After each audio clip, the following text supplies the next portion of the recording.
ओं नमो भगवते वासुदेवाय। जय जगन्नाथ बंधु।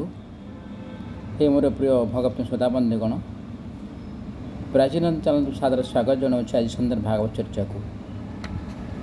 आज पुणी एक छोट प्रयास आरंभ करुच्ची श्रीमद् भागवत महापुराण बा सन्ध्यार भागवत चर्चा। एक सुंदर अध्याय, सुंदर एक आदर्शर वाणी हूँ से भागवत चर्चा। भागवत चर्चा जे कि आम पूरा पल्ली कोण अनुकोण रे भागवत कुटीर भाव में परिचित। तेणु समस्ते कौन करती ना सन्धारे भागवत कुटीर पाक जाती श्री मंदिर रे भागवत चर्चा हुए, भागवत महापुराण चर्चा हुए। समस्ते मिलमिशि सार आनंद लाभ करती, महापुण्य लाभ करती। कहीं ना दिन सारा जहाँ परिश्रम करी संध्या बेले कौन करती ना सांसारिक माया मोह निज कर्म बंधन रे बांधी होइसला निजक उच्छ्वास करने, निजक हालुका करने आम पुरपल्ली मानक सन्ध्यार भागवत चर्चा हुए, जहाँकि निज जीवनर आदर्श निज जीवनर कष्ट को से लाघव कर दिए से भागवत चर्चा। आज से माँ आज मनर बहुत आकांक्षा थिला से भागवत चर्चा करने। तेणु से इच्छा पूरण करने जे समस्त को से भागवत चर्चा सामिल करवा चाहूले, निजे ग्रहण करवा और अन्न को समस्त को प्रदान करने इच्छा थिला, आशा आकांक्षा भी थिला। से आशा आकांक्षा भगवान की इच्छा से तो ये अधम जानी ना, माँ भी जानी ना, तेणुक प्रभुंर कौन इच्छा से जानी ना। तेणु समस्त प्रभुंर आशीर्वाद आपण मानकर आशीर्वाद हेले माँ पुणी आपण मान पाखरे उदीयमान हेबे, पुणी भागवत सन्ध्यार भागवत चर्चा को पुणे आगे नेबे। ये अधम ये अकिंचन दासन दास तांकर एक माने नुपुर मूषा भली आज प्रदीयमान है आपण मान पाखरे। तो आपण मानक आशीर्वाद ये अधम प्रति रहू, यह ही कामना करुछि। आसुंद बंधु आपण मानक को प्रणाम करुछि, भगवान को प्रणाम जणई आज भागवत चर्चा को सन्ध्यार भागवत चर्चा को आगे नौछि। तापर भगवान प्रभु सुंदर कथा कहबी, सुंदर माने आदर्श भाषा प्रभुंकर संकीर्तन कर आरंभ करवा। ओं नमो भगवते नरसिंहाय नमस्ते तेजसे आवेरा विभव वजन दर्शन कर्माशा रंध रंधतम गसगसं स्वाहा अभयमभयमात्मने भूयिष्ठं श्रीमद्भागवत।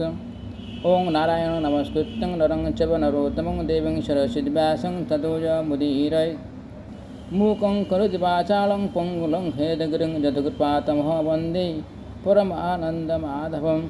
निगमकल्पगलितं फलसुखात् मुद्गलसंयुक्तं पिबत भागवतं रसमालं मुहुरो रसिका भूयि भावुकाः। गोविन्द गोविन्द गोविन्द पदुगौल श्रीमकरन्द श्रीमकरन्द पान करी हेले तरिले ब्रज नारी। से ब्रज नारी पयरे मन मो थाऊ निरंतरे, मन मो निरंतरे थाऊ। आकृष्ट बोली जीव जाऊ, आकृष्ट बोली जीव जाऊ, आकृष्ट बोली जीव जाऊ।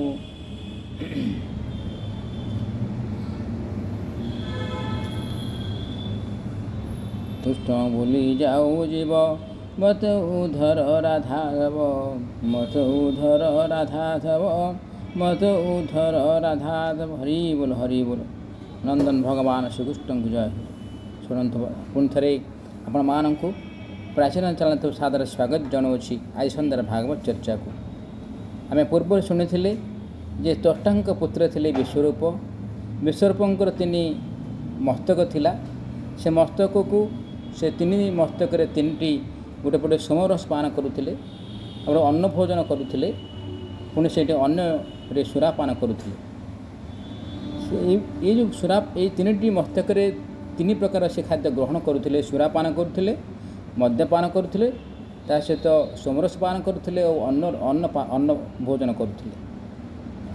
सी थिले असुर वंशधरर एक दायाद भाव रही, असुर वंश सहित संपर्क थिला।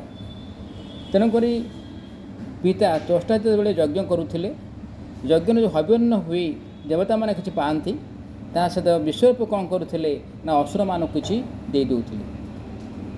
ଏସବୁ ଦେଖିଲା ପରେ ଇନ୍ଦ୍ର କ'ଣ କଲା ନା କ୍ରୋଧବଶତଃ ଅସୁରମାନଙ୍କୁ କାହିଁକି ସେ ଦେଉଛି ବୋଲି ଭାବି ସେ ତାଙ୍କୁ ଯୁଦ୍ଧରେ ସେ କ'ଣ କଲା ନା ତାଙ୍କୁ ହତ୍ୟା କଲା।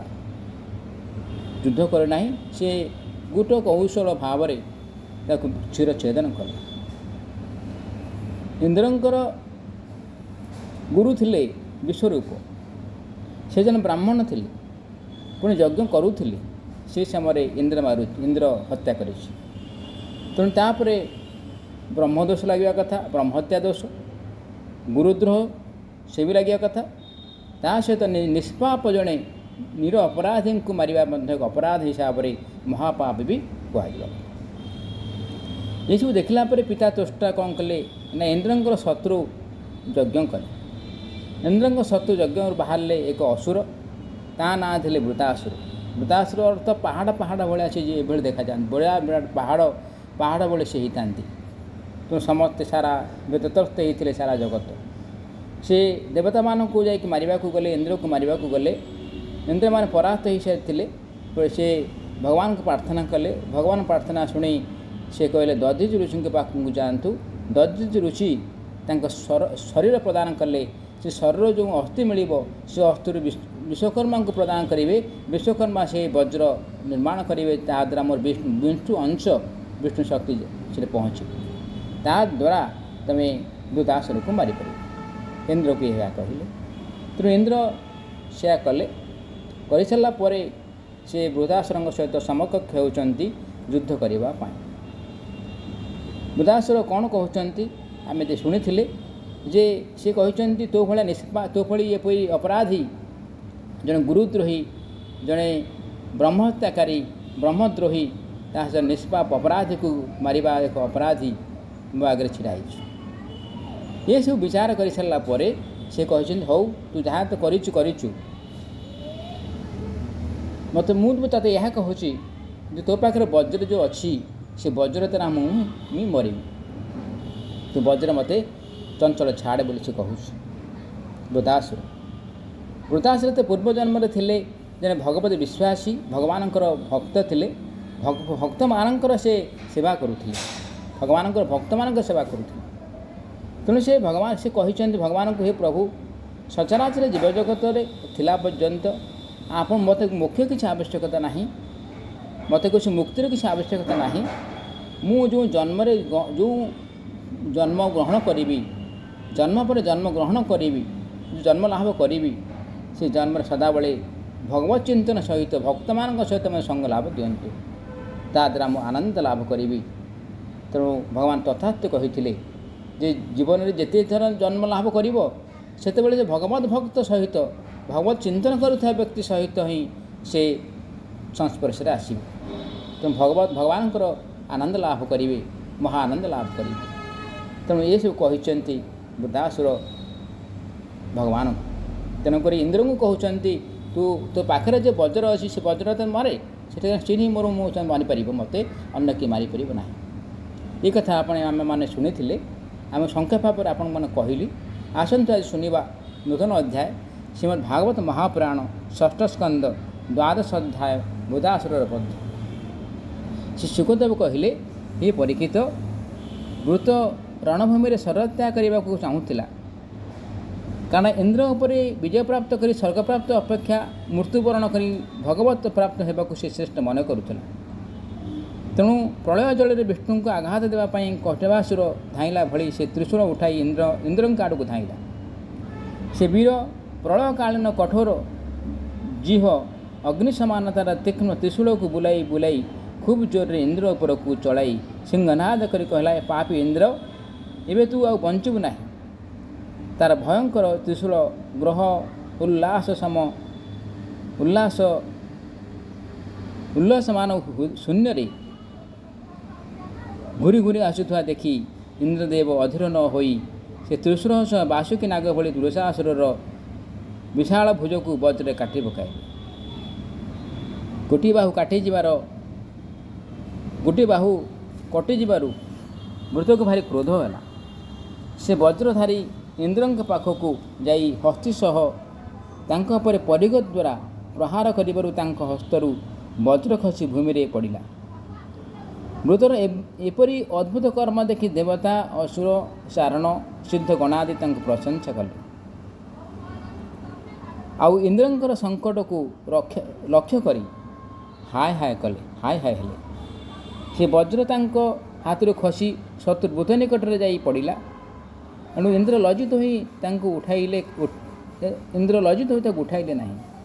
ତୁମ ବୃତ କହିଲା, ହେ ଇନ୍ଦ୍ର, ତୁମେ ବଜ୍ର ଉଠାଇ ତୁମ ଶତ୍ରୁକୁ ନିହତ କର। ବର୍ତ୍ତମାନ ଏଥିପାଇଁ ବିଷାଦ ହେବାର ସମୟ ନୁହେଁ।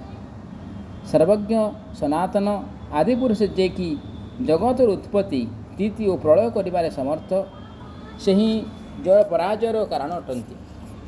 ତେଣୁ ତାଙ୍କ ବ୍ୟତିରେକେ ଦେହାଭିମାନ ଯୁଜୁତ୍ସୁ ଆତତାୟୀମାନଙ୍କୁ ଜୟ ମିଳିନଥାଏ। ଏହିସବୁ ଲୋକ ଓ ଲୋକପାଳମାନେ ଜାଲରେ ପଡ଼ିଥିବା ପକ୍ଷୀଙ୍କ ଭଳି ଯାହାର ଅଧୀନରେ ବିବଶ ହୋଇ ଚେଷ୍ଟା କରୁଥାନ୍ତି, ସେହି କାଳ ଭଗବାନ ହିଁ ସମସ୍ତଙ୍କର ଜୟ ପରାଜୟର କାରଣ ଅଟନ୍ତି। ସେହି କାଳ ମନୁଷ୍ୟର ମନୋବଳ, ଇନ୍ଦ୍ରିୟ ବଳ, ଶରୀର ବଳ, ପ୍ରାଣ, ଜୀବନ ମୃତ୍ୟୁର ଉପରେ ବିଦ୍ୟମାନ। ମନୁଷ୍ୟ ତାହା ନ ଜାଣି ଏହି ଜଡ଼ ଶରୀରକୁ ଜୟ ପରାଜୟ ଆଦିରେ କାରଣ ବୋଲି ବୁଝିଥାଏ।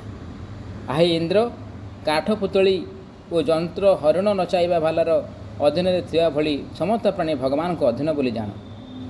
ଭଗବାନଙ୍କର ଅନୁଗ୍ରହ ବିନା ପୁରୁଷ, ପ୍ରକୃତି, ମହତତ୍ତ୍ୱ, ଅହଙ୍କାର, ପଞ୍ଚଭୂତ ଇନ୍ଦ୍ରିୟ ଓ ଅନ୍ତଃକରଣ ଚତୁଷ୍ଟୟ ସବୁ ଏହି ବିଶ୍ୱର ଉତ୍ପତ୍ତି କରିବାରେ ସମର୍ଥ ହୋଇପାରନ୍ତି ନାହିଁ। ଭଗବାନ ସମସ୍ତଙ୍କୁ ନିୟନ୍ତ୍ରଣ କରନ୍ତି ବୋଲି ଯାହାକୁ ଜଣା ଯାଇନଥାଏ, ସେହି ପରତନ୍ତ୍ର ଜୀବକୁ ସ୍ୱତନ୍ତ୍ର ବୋଲି ଭାବି ସେ କର୍ତ୍ତା ଭୋକ୍ତା ବୋଲି ମାନିଥାଏ। ଦେଖନ୍ତୁ ବନ୍ଧୁ, ସେ ଅସୁର ହେଲେ ବି ତାଙ୍କ ମନ ଭିତରେ କେବେ ଭଗବତ ଚିନ୍ତନ, ଭଗବତ ଜ୍ଞାନ କେତେ ପରିପୂର୍ଣ୍ଣ ରହିଥିଲା। କାହିଁକି ନା ପୂର୍ବଜନ୍ମରେ ଭଗବତ ବିଶ୍ୱାସ ଥିଲେ। ଭଗବାନ କ'ଣ ବୋଲି ଜାଣିଥିଲେ। ତାଙ୍କ ପୂର୍ବଜନ୍ମ ଜାତି ସ୍ମରଣ ଥିଲେ। ପୂର୍ବ ଜନ୍ମର ଯେଉଁ ଭଗବତ ଜ୍ଞାନ, ଭଗବତ ପିପାସା ତାଙ୍କୁ ଜାଗ୍ରତ ରହିଥିଲା। ଭଗବାନ କ'ଣ ବୋଲି ଜାଣିଥିଲେ। ତେଣୁକରି ଇନ୍ଦ୍ରଙ୍କୁ ଭଗବତ ଜ୍ଞାନ ଶିକ୍ଷା ଦେଉଛନ୍ତି।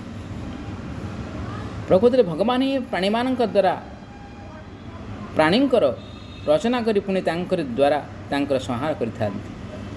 ଇଚ୍ଛା ନଥିଲେ ବି ସମୟ ବିପରୀତ ହେଲେ ମନୁଷ୍ୟକୁ ମୃତ୍ୟୁ, ଅପଯଶ ଆଦି ମିଳିଥାଏ। ଆଉ ସେହିପରି ଇଚ୍ଛା ନଥିଲେ ବି ସମୟର ଅନୁକୂଳତା ଆସିଗଲେ ତାକୁ ଆୟୁ, ଲକ୍ଷ୍ମୀ, ଯଶ, ଐଶ୍ୱର୍ଯ୍ୟ ଆଦି ମିଳିଯାଏ। ତେଣୁ ଯଶ, ଅପଯଶ, ଜୟ ପରାଜୟ, ସୁଖ ଦୁଃଖ, ଜୀବନ ମରଣ ଏସବୁରୁ କୌଣସି ଗୋଟିକ ପାଇଁ ଇଚ୍ଛା ବା ଅନିଚ୍ଛା ନ ରଖି ସବୁ ପରିସ୍ଥିତିରେ ସମଭାବେ ରହିବା ଉଚିତ। ଆଉ ସେଥିପାଇଁ ହର୍ଷ ସୁଖର ବଶୀଭୂତ ନ ହେବା ଦରକାର।